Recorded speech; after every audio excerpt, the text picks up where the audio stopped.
Assalamu alaikum, dear students. Hope you all are doing good. As you all know that in our second lecture, we have solved the first two questions of exercise 11.1. Now today, we are going to solve the next two questions of first exercise from chapter 11. So let's get started. तो students आज हम start करने जा रहे हैं exercise 11.1 का question number 3 कह रहा है यहाँ पे find the breadth of rectangular plot of land. एक रेक्टेंगुलर प्लॉट है, उसकी ब्रेडथ आपको निकालनी है। तो हमने उसकी ब्रेडथ को यहाँ पे सपोज किया, let that breadth B. If it's area is 440 metre square, अगर इस रेक्टेंगुलर प्लॉट का एरिया 440 मीटर स्क्वायर ऑलरेडी आपको पता है, एंड लेंथ इज 22 मीटर, और इसका उसकी लेंथ भी आपको पता है, लेंथ कितनी है यहाँ पे 22 metres. Also find it is perimeter. Question समझिए आप, क्वेश्चन में कह रहा है ब्रेडथ भी निकालनी है आपको, ब्रेडथ निकालने के बाद फिर इसका पेरीमीटर भी आपको निकालना है। तो मैंने ऑलरेडी आपसे बोला है, जो वर्ड प्रॉब्लम्स होते हैं इनमें देखा करो आप पहले गिवन क्या है। गिवन देखने के बाद गिवन को आप मेंशन करो, यहाँ पे गिवन लिखो आप क्या क्या वहां पे दिया गया है, फिर बाद में जो निकालना होगा वो उसके बाद का काम है। यहाँ पे क्या दिया है, लेंथ है यहाँ पे, इस रेक्टेंगुलर प्लॉट की लेंथ है, length is equal to length of rectangle, length of rectangular plot of land, length of rectangular plot of land या लेंथ ऑफ रेक्टेंगल भी आप लिख सकते हो। प्लॉट इज इक्वल टू कितनी लेंथ है यहाँ पे 22 मीटर्स, ठीक है। और इसका एरिया हमें पता है यहाँ पे, and area is equal to area of rectangular plot, area of rectangular plot. जो ये रेक्टेंगुलर प्लॉट है इसका एरिया भी हमें पता है, वो है यहाँ पे 440 मीटर स्क्वायर, ठीक है। लेकिन एरिया निकालने के लिए हमें फॉर्मूला पता है, एरिया निकालने की फॉर्मूला क्या है, रेक्टेंगल का एरिया हम निकालते हैं किस फॉर्मूला से, लेंथ इनटू ब्रेडथ, या आप शॉर्ट में लिख सकते हो एल इंटू बी भी, वो भी ठीक है, ठीक है। लेंथ इनटू ब्रेडथ, ठीक है। देखिए फिर यहाँ पे लेंथ इंटू ब्रेडथ किसके बराबर होगा, यहाँ पे 440 मीटर स्क्वायर, क्योंकि हमने सिर्फ रेक्टेंगल की फॉर्मूला को यहाँ पे सब्स्टिट्यूट किया है, एरिया तो वही रहेगा जो इस रेक्टेंगुलर प्लॉट का एरिया है।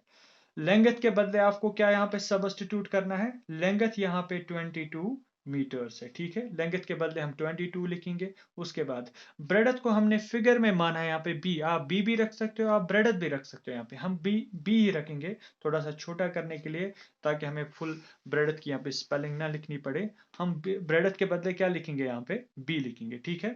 तो breadth is equal length into breadth, length के बदले 22 मीटर्स और ब्रेडथ के बदले बी, तो length into breadth is equal to 440 metre square. B is equal to, क्योंकि हमें ब्रेडथ निकालनी है, ब्रेडथ निकालने के लिए हमें इस 22 मीटर स्क्वायर को, सॉरी 22 मीटर्स को यहाँ से ट्रांसपोज करना है।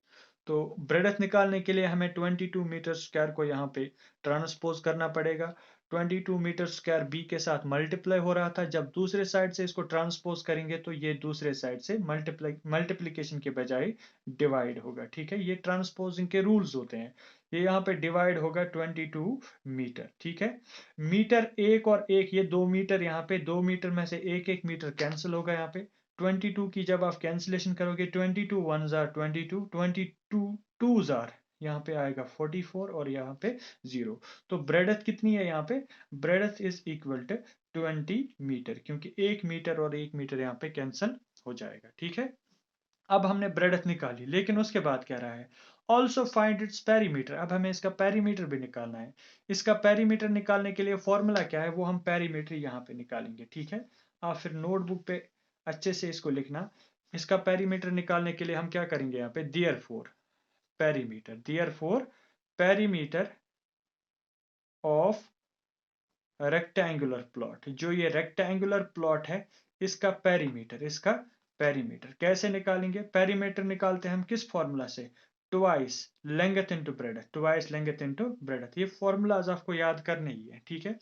इसके बाद टू टू को रखेंगे टू एज इट इज ही, क्योंकि टू का वैल्यू टू ही है। लेंथ के बदले हम क्या लिखेंगे, यहाँ पे लेंथ के बदले आप लिखो यहाँ पे, लेंथ हमने अभी निकाली, लेंथ नहीं, सॉरी, लेंथ वहां पे गिवन थी, लेंथ के बदले हम यहाँ पे 22 मीटर्स लिखेंगे, ठीक है।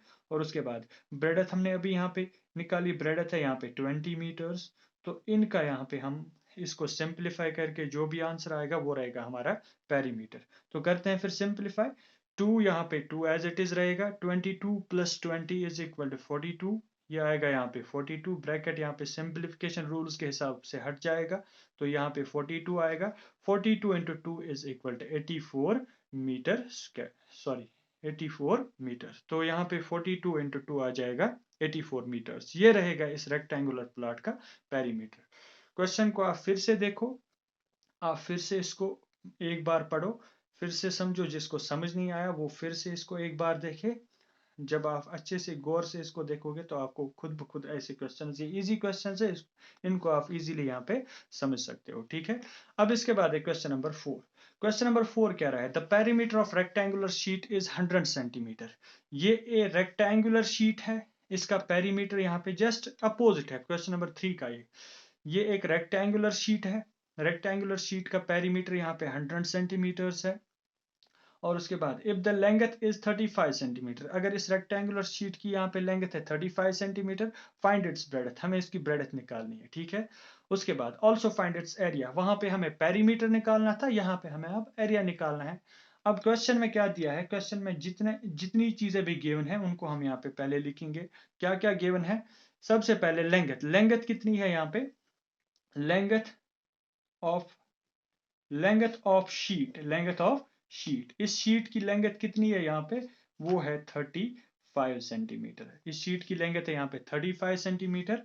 और इसका पेरीमीटर कितना है, and perimeter of this sheet, ये जो पेरीमीटर है ना इसका, इस शीट का पेरीमीटर है यहाँ पे, perimeter of sheet is equal to 100 centimetres, 100 centimetres, ठीक है। अब पेरीमीटर की फॉर्मूला आपको पता ही है, शीट किस शेप में है, शीट यहाँ पे रेक्टेंगल की शेप में है, तो रेक्टेंगल का पेरीमीटर हम किस फॉर्मूला से निकालते हैं, 2 times twice length plus breadth, twice length plus breadth. तो ये वैल्यू आप यहाँ पे सब्स्टिट्यूट करो, twice length plus breadth is equal to 100 centimetre, ठीक है।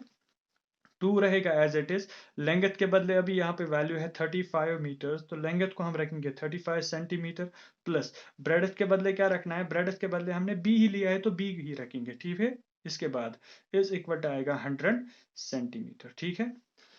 अब हम 2 को ट्रांसपोज करेंगे, 2 यहाँ पे है, 2 को यहाँ से यहाँ ले जाएंगे, 2 यहाँ पे मल्टीप्लाई हो रहा था इसके साथ, तो यहाँ पे डिवाइड होगा, 35 centimetre plus B is equal to 100। ये 2 मल्टीप्लाई हो रहा था वहां पे, तो यहाँ क्या होगा, यहाँ पे ये डिवाइड होगा, डिवाइड होने के बाद इसको फिर से सॉल्व करेंगे, 35 centimetre plus B is equal to 100 divide by 2 is equal to 50 centimetres. तो ब्रेडथ निकालनी है, ब्रेडथ निकालने के लिए 35 को हमें ट्रांसपोज करना पड़ेगा, 35 यहाँ पे प्लस हो रहा है बी के साथ, यहाँ इसका साइन यहाँ पे पॉजिटिव है, जब वहां जाएगा दूसरे साइड से ये क्या होगा, माइनस होगा, ठीक है। तो जब दूसरे साइड से 50 सेंटीमीटर के साथ माइनस होगा 35 सेंटीमीटर, तो हमारी ब्रेडथ कितनी आएगी यहाँ पे, 50 centimetre minus 35 centimetre is equal to 15 centimetre. तो ब्रेडथ कितनी निकली यहाँ पे, 15 सेंटीमीटर, ठीक है। ये थी हमारी ब्रेडथ। लेकिन क्वेश्चन सिर्फ ब्रेडथ निकालने को नहीं कह रहा है, क्वेश्चन कह रहा है यहाँ पे फाइंड इट इज ब्रेडथ, एक तो हमें ब्रेडथ भी निकालनी है, ऑल्सो फाइंड इट्स एरिया, इसके बाद इसका एरिया भी निकालना है। देयरफॉर, तो एरिया निकालेंगे हम लास्ट पे, जो हम लास्ट पे यहाँ पे एरिया निकालेंगे वो मैं यहाँ पे मेंशन करूंगा, therefore area of rectangle, area of sheet, या आप शीट भी लिख सकते हैं, रेक्टेंगुलर शीट भी लिख सकते हो, क्योंकि शीट जो है ना ये यहाँ पे रेक्टेंगल की शेप में ही है।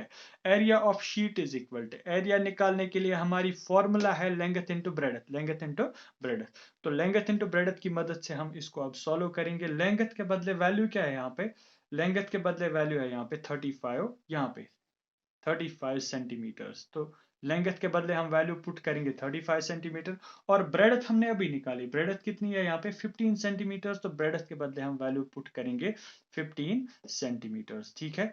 जब 35 और 15 को आप मल्टीप्लाई करोगे, मल्टीप्लाई करने के बाद हमारा जो आंसर आएगा, हम यहाँ पे मल्टीप्लीकेशन, क्योंकि यहाँ पे जीरोस वगैरह नहीं है तो हम यहाँ पे मल्टीप्लीकेशन करेंगे। मल्टीप्लीकेशन कैसी होगी, 5 इंटू 5 इज इक्वल टू 25, 2 हमारा कैरी हो जाएगा, तो उसके बाद 5 इंटू 3 इज इक्वल टू 15, जो हमारे 2 कैरी थे, तो 15 प्लस 2 इज इक्वल टू 17। ठीक है, अब इसके बाद 1 इंटू 5 इज इक्वल टू 5, तो इस प्लेस को छोड़ना है यहाँ पे। 1 इंटू 5 इज इक्वल टू 5, और उसके बाद 1 इंटू 3 इज इक्वल टू 3। तो यहाँ पे आंसर क्या आएगा हमारा? 5 नीचे ऐसे ही, 7 प्लस 5 आएगा 2, 12, तो 1 कैरी आएगा यहाँ पे, 3 प्लस 1 4, 4 प्लस 1 5, तो ये हमारा आंसर आ रहा है 525 सेंटीमीटर स्क्वायर। सेंटीमीटर स्क्वायर कैसे आया यहाँ पे? क्योंकि यहाँ पे भी सेंटीमीटर, यहाँ पे भी centimetre, centimetre into centimetre is equal two centimetre square. तो हम नीचे लिखेंगे देयरफॉर, या ऐसे भी लिख सकते हो hence area, hence area of sheet, hence area of sheet is 525 centimetre square. This is our answer of this question. ठीक है, now today's question for all the students is, the perimeter of rectangular wall is 480 meters, its breadth is 80 meters। तो इसकी breadth यहाँ पे 80 metre है। find its length, पहले इसकी length निकालनी है आपको, also find its area, और area भी इसका निकालना है, और एक चीज भी यहाँ पे निकालनी है, and total cost of painting this wall, और इसकी हमें टोटल कॉस्ट भी निकालनी है। अगर हम इस वॉल को हम पेंट करना चाहेंगे तो कैसे निकालेंगे हम इसकी कॉस्ट? फिर उसके लिए यहाँ पे क्वेश्चन में दिया है, if 1 metre square of painting cost ₹100, अगर 1 मीटर स्क्वायर में आपको पेंटिंग करने में ₹100 खर्चा आएगा, 100 रुपए का खर्चा आएगा, तो आपको टोटल खर्चा यहाँ पे निकालना है। टोटल पेंटिंग का खर्चा आपको कितना इस वॉल में आएगा? पहले आपको वॉल का एरिया निकालना है, और फिर वॉल का, इसके बाद पहले आपको वॉल की लेंथ निकालनी है, फिर उसके बाद एरिया निकालना है। एरिया निकालने के बाद एरिया के हिसाब से ही फिर उसका आप टोटल कॉस्ट ऑफ पेंटिंग भी निकाल सकते हो।